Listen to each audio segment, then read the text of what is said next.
Voilà, donc merci beaucoup de me laisser la parole, de me donner la parole. Donc, je vais vous présenter une pédagogie d'apprentissage par l'action et en équipe pour la gestion de projets soutenables.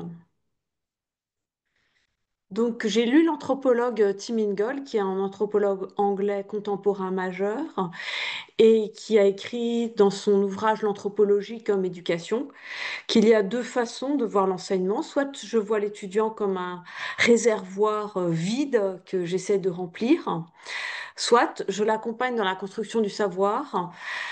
Et cette deuxième perspective m'a paru pertinente pour construire une société nouvelle répondant aux grands challenges sociaux et écologiques auxquels nous sommes actuellement confrontés.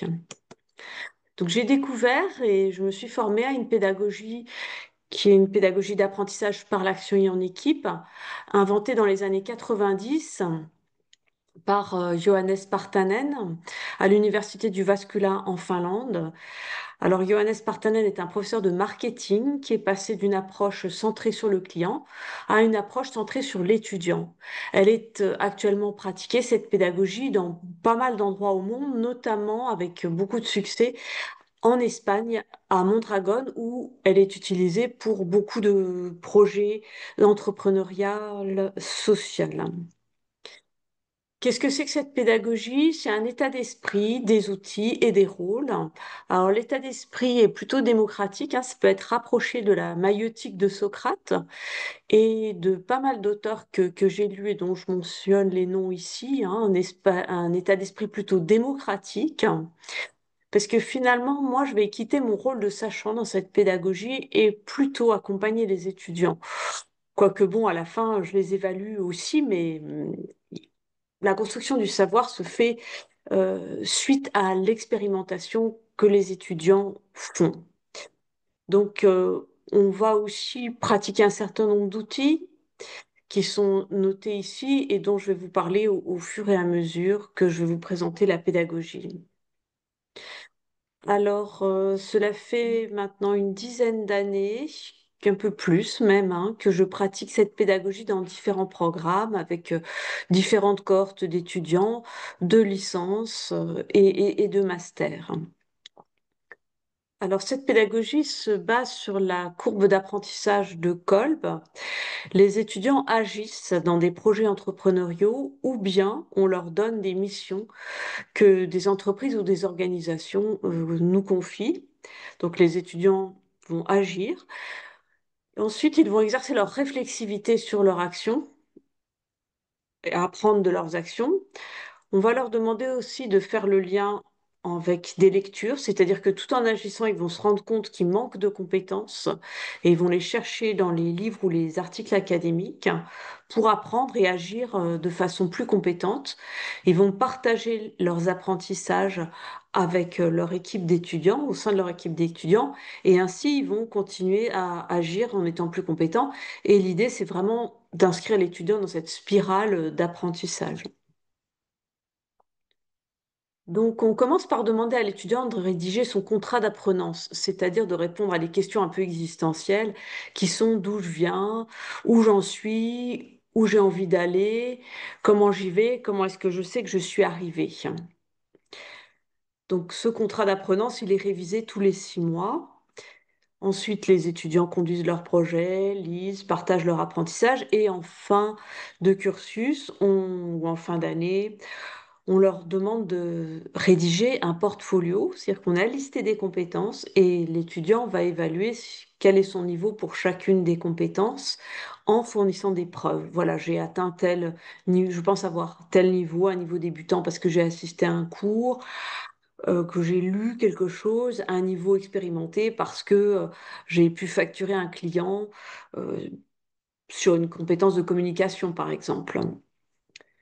Et donc, l'étudiant s'auto-évalue et est évalué par ses pairs. Et finalement, ce sont les enseignants coachs qui tranchent l'évaluation.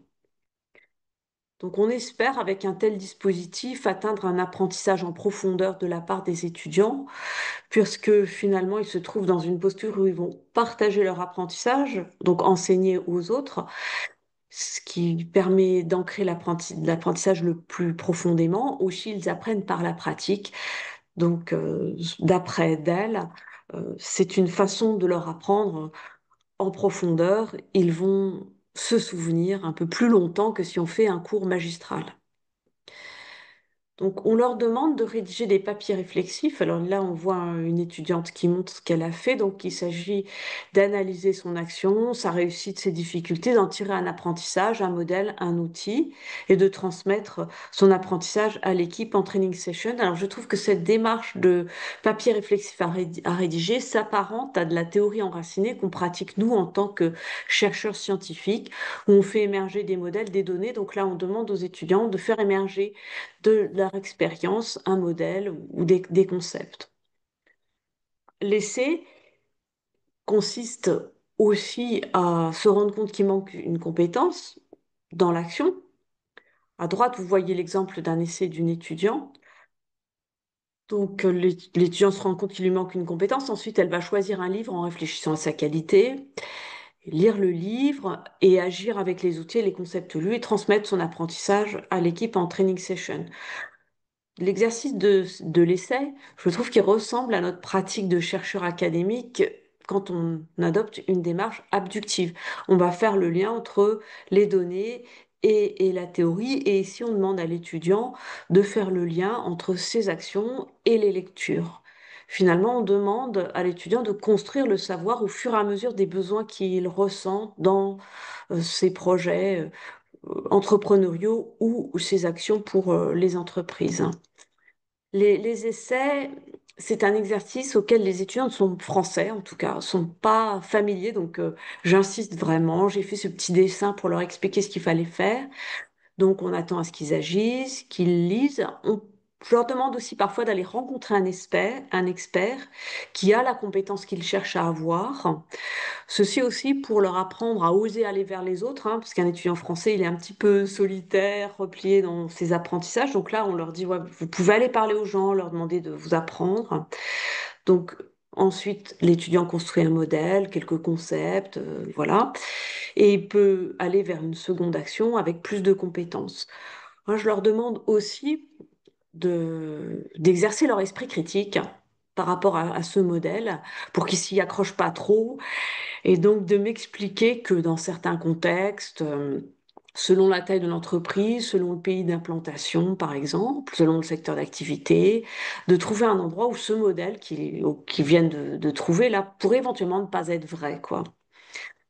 Et puis ensuite, ce modèle, ils vont l'expliquer à leurs camarades, le transmettre. Voilà.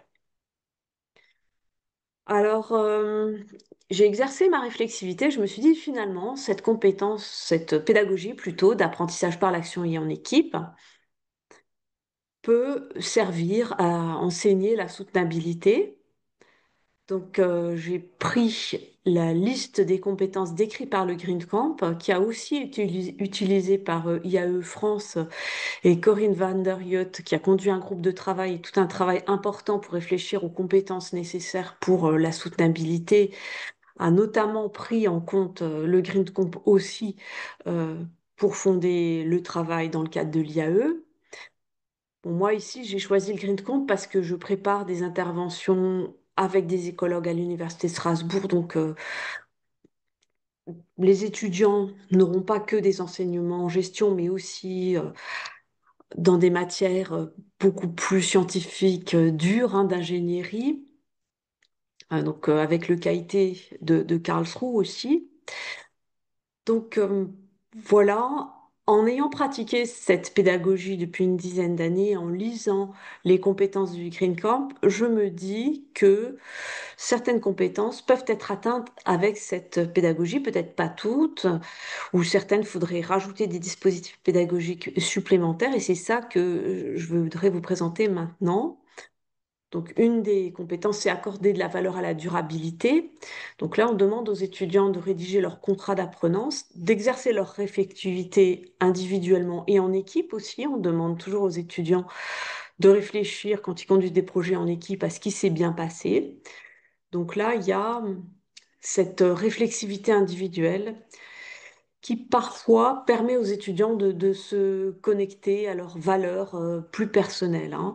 C'est-à-dire que quand on collecte les récits d'apprentissage des étudiants, certains disent, mais pas tous, qu'ils ont rejoint le programme en voulant être des entrepreneurs riches et que finalement, après 3 ans de réflexivité comme ça, ils veulent juste être heureux, bon, et réaliser un travail avec, en lien avec leurs propres valeurs. Bon, certains ont ce témoignage-là, mais pas tous, hein. Donc bon, c'est un peu des belles histoires, ça, mais voilà, c'est pas toujours le cas. Ensuite, la compétence encourager l'équité. Donc, comme on leur demande du travail en équipe, on évalue aussi les compétences liées à l'équipe et moi-même, je descends de ma posture de sachant et je vais plutôt me mettre à côté d'eux. Donc, avec cette posture de coach, je pense que on arrive à avoir davantage d'équité peut-être que dans un dispositif pédagogique plus classique, mais ça reste toujours difficile de tenir compte des générations futures qui sont mentionnées pourtant dans les descriptifs du Green Camp. Promouvoir la nature, là, il faudrait ajouter des temps vécus dans la nature, ou plus explicitement, rajouter la prise en compte de la nature comme partie prenante aussi de leur business model ou avoir des business models Canva soutenables, leur demander cela par exemple. Ensuite, s'ouvrir à la complexité, l'exercice de la pensée systémique, pardon, systémique. Comme on leur demande des projets réels, il y a, je pense, hein, cette pensée systémique qui peut être abordée à travers la complexité des projets réels. Voilà. La pensée critique aussi. Donc, dans les essais, comme je l'ai dit tout à l'heure, je leur demande d'envisager la remise en question de leur modèle. Ils travaillent en équipe aussi et ils sont amenés et accompagnés dans le fait de donner et recevoir des feedbacks d'une certaine façon, donc des critiques constructives des autres. Le cadrage des problèmes, donc là, c'est peut-être un petit peu plus faible dans le dispositif tel qu'il est conçu par les Finlandais ou au départ, hein. Il conviendrait d'ajouter une vision liée à la durabilité. Donc c'est un peu moins fort, hein. J'ai mis en rouge ce qui était plus facilement atteignable avec cette pédagogie. La littératie des futurs, envisager des avenirs durables. Donc on demande aux étudiants d'expliciter une vision d'équipe pour les aider à travailler en équipe. On leur demande de préparer leurs actions à chaque fois en rédigeant un pré-Motorola, c'est-à-dire en répondant aux questions, qu'est-ce qui pourrait bien se passer, qu'est-ce qui pourrait moins bien se passer, qu'est-ce que je cherche à apprendre, qu'est-ce que je fais pour bien me préparer.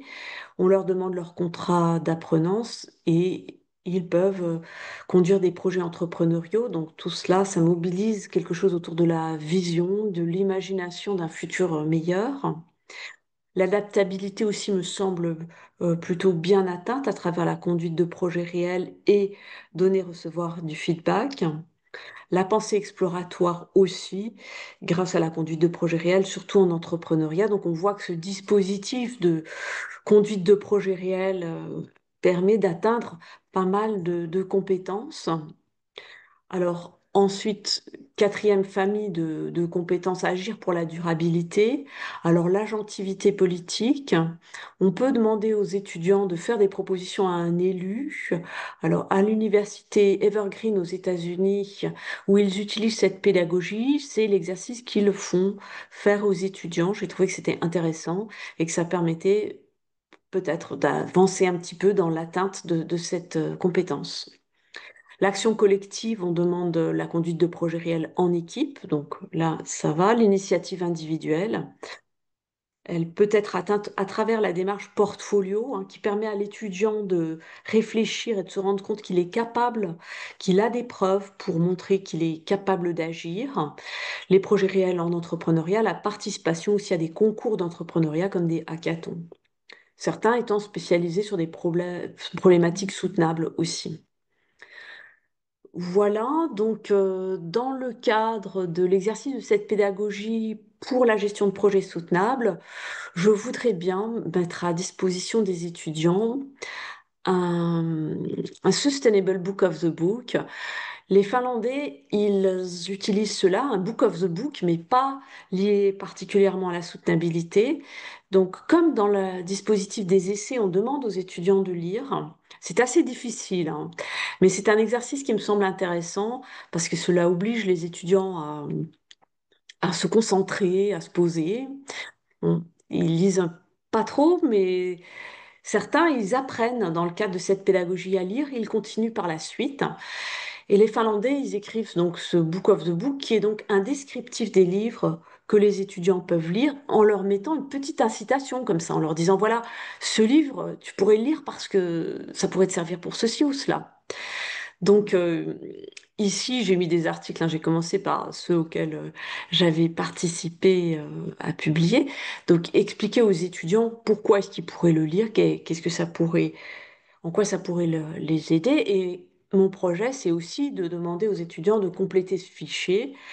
Alors, Corinne van der Yot a pour l'IAE, déjà commencé un petit peu ce travail, hein. J'ai vu que pour les compétences qui ont été listées pour la soutenabilité, il était proposé un certain nombre de ressources pour aider à atteindre ces différentes compétences. Donc, mon projet, c'est de commencer cette liste pour les étudiants du Master Continental Water Sustainability à l'Université de Strasbourg qui ouvrira à la rentrée 2026, et puis de compléter cette liste au fur et à mesure des propositions que peuvent faire les collègues et les étudiants eux-mêmes, donc à quoi ça peut servir et à qui.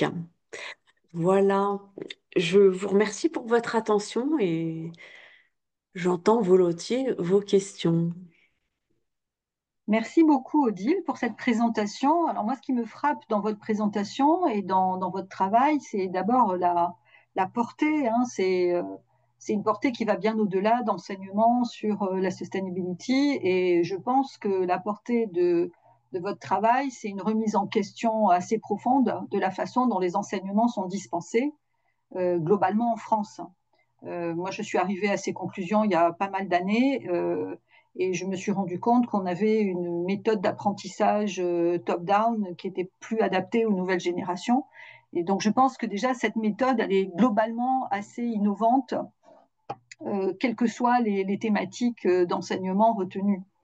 Je vois également une portée dans l'approche par les compétences, c'est-à-dire qu'en travaillant de cette manière-là, vous permettez à des étudiants d'acquérir simultanément des connaissances et des compétences avec la logique de portfolio qui va bien dans ces questions de construction de compétences. Et je vois également une assez jolie parade à tous les risques liés aujourd'hui à l'utilisation de l'IA par les étudiants qui souvent se rassurent avec l'IA et finalement vont à une forme de facilité qui, à mon avis, va les mettre en difficulté et met déjà les équipes pédagogiques en difficulté pour les évaluations. Donc je vois beaucoup de portée dans votre travail pour l'enseignement en général et l'enseignement de nos disciplines en particulier. Après, là où j'ai du mal à voir en quoi votre travail a une spécificité sur l'enseignement de la sustainability, si ce n'est les applications que vous en faites par rapport à GreenComp ou par rapport à l'entrepreneuriat responsable ou soutenable que vous avez illustré tout à l'heure. Est-ce qu'il y a plus d'intérêt à utiliser ce type de méthode pour la sustainability que pour d'autres sujets? Moi, j'ai l'intuition que oui, parce que Euh, le dernier livre de Tim Ingold, il parle beaucoup de tisser des liens entre les générations actuelles et les anciennes, quoi. C'est-à-dire que je me dis, si les étudiants, moi maintenant, ce que je dis aux étudiants, je leur dis, je suis désolée de vous laisser la planète dans cet état, je compte sur vous pour faire un petit peu mieux, quoi. Alors, je veux bien vous accompagner. C'est-à-dire que si j'écrase les étudiants avec le vieux savoir, hein, elle leur dit voilà, il faut faire comme ci, comme ça. Je me dis que, enfin, je me dis que ça va pas aller. Il faut qu'ils construisent un monde quand même relativement nouveau. Et j'ai lu aussi les livres du campus de la transition, quoi. Il y a quelque chose de l'ordre de la mentalité qui doit changer. On doit mesurer d'autres choses. On doit prendre en compte d'autres choses pour la soutenabilité. Il faut faire attention à la qualité de l'air. Il faut faire attention à la diversité culturelle. Euh, donc, si on garde tous nos savoirs actuels et si on les écrase avec ça, je pense que ça va pas aller mieux. Donc, euh, je pense que cette pédagogie, elle favorise leur agentivité. C'est-à-dire que je me place dans une posture où je vais dire à l'étudiant, ouais, vas-y, vas-y, change le monde, vas-y, tu peux garder des choses de l'ancien monde, enfin, des savoirs qu'on a, dont on a rempli nos bibliothèques. On peut prendre certaines choses, mais hum, ben voilà, c'est l'idée de tisser du lien et d'accompagner l'étudiant dans la construction d'un monde différent, parce que je crois qu'il faut changer pas mal de choses. C'est pour ça que je pense que cette pédagogie, elle est adaptée pour la soutenabilité. Et en fait, quand je l'ai exposé concrètement aux écologues de l'Université de Strasbourg, le responsable de l'Institut interdisciplinaire, qui est un biochimiste, il est venu me voir à la fin de ma présentation et il me dit, ah, ce que vous faites, vous essayez de retisser du lien entre les êtres humains comme il y en a entre les vivants dans la nature, quoi. Bon, j'ai trouvé ça très gentil, hein. Je me suis dit, ça, c'est un joli retour, quoi. Et voilà. Donc, Alors, à mon avis, quand vous présentez ce travail, peut-être qu'il faut le mettre plus en valeur, ce que vous êtes en train d'expliquer. Parce que j'ai essayé de vous envoyer des pistes quand je vous ai écrit à plusieurs reprises. Et en fait, il y a un déroulé où pour moi, on est plutôt dans les sciences de l'éducation d'abord, et c'est vrai, et je partage totalement ce point de vue. Et après, je me dis, OK, est-ce que la sustainability, c'est juste une application parmi d'autres, ou est-ce que vraiment il y a un intérêt plus particulier à avoir ce type de pédagogie pour la sustainability? Donc là, vous venez vraiment de répondre. Je pense que c'est quelque chose que vous pouvez mettre en valeur davantage dans votre travail. Tout dépend de vos projets après, hein, si vous voulez publier ou si vous voulez euh, faire rayonner ce travail dans un cadre particulier RSE développement durable. Je pense que c'est quelque chose qu'il faut mettre davantage en valeur. Parce que sinon, la question de l'état d'esprit, on pourrait avoir un état d'esprit aussi marketing ou un état d'esprit entrepreneuriat. Vous voyez, pour chaque discipline des sciences de gestion, on va avoir un état d'esprit particulier. Donc voilà, je pense que c'est peut-être un petit chaînon que vous pouvez valoriser encore plus dans le déroulé de votre présentation. Est-ce qu'il y a des questions parmi les... Alors moi, j'ai que des écrans fermés, donc c'est un peu frustrant. À part Odile que je vois en direct, je ne vois que des noms et des... Est-ce qu'il y a des questions à Odile par rapport à ce travail très intéressant qu'elle nous présente aujourd'hui de l'EM Strasbourg? Bon. Si jamais vous voulez vous montrer, c'est bien aussi. C'est agréable aussi de voir des visages. Ça me rappelle les heures sombres du confinement, cette visio, où tous les étudiants étaient derrière leurs écrans en noir. Bien, donc si s'il n'y a pas de questions, ce que je trouve un petit peu dommage parce que le travail est quand même très riche. Moi, quand je vous ai écrit, je vous ai aussi, apparemment vous n'aviez pas l'information, je vous ai aussi orienté sur le travail qu'on a fait avec notre groupe de travail IAE France pour justement utiliser tous les référentiels préexistants en matière d'enseignement, de connaissances et de compétences en RSE développement durable, de façon à produire un référentiel qui soit une synthèse de tous ces référentiels préexistants. Alors le ministère orientait beaucoup sur GreenComp, mais GreenComp au départ il a été élaboré pour des entreprises. Et donc l'idée c'était aussi d'utiliser GreenComp, mais vraiment à destination d'un public estudiantin, à commencer par les équipes pédagogiques qui doivent parfois elles-mêmes se former. Hein, tout le monde n'est pas spécialiste de RSE, de développement durable, pour pouvoir ensuite former les étudiants. Donc, après, votre travail à vous, si je comprends bien, vous avez quand même le projet d'enseigner dans un master avec une spécialité très particulière. Donc, il n'est pas évident non plus que les ressources que nous avons identifiées soient directement utiles et employables dans votre master. Mais dans le référentiel, on a prévu, par exemple, au niveau master, on a une macro-compétence libre pour justement des domaines de spécialité très pointus qu'on ne pouvait pas, nous, explorer dans notre travail. Je pense au management de la santé, management du sport. Et là, vous avez parlé quelque chose qui a un rapport avec l'eau, si j'ai bien compris. c'est ça. Voilà. Donc en fait, on a vraiment aujourd'hui des spécialités très très pointues enseignées dans les IAE. Donc on peut effectivement avoir les macro-compétences et les apprentissages critiques, on va dire généraux des sciences de gestion, et après rentrer et construire. Si vous faites ce travail, ça m'intéresserait après d'avoir votre retour de votre équipe, hein, parce que vous allez créer une équipe pédagogique. Et si vous êtes en capacité de, par exemple, de compléter cette matrice dans le cadre d'un master pointu comme celui que vous allez monter, que vous êtes en train de monter, ça peut nous intéresser aussi d'avoir ce retour, puisqu'il y a peut-être d'autres IAE en France qui ont effectivement ce type de spécialité. Voilà. Donc, Et sinon, moi, ça m'intéresserait effectivement de publier sur cette idée.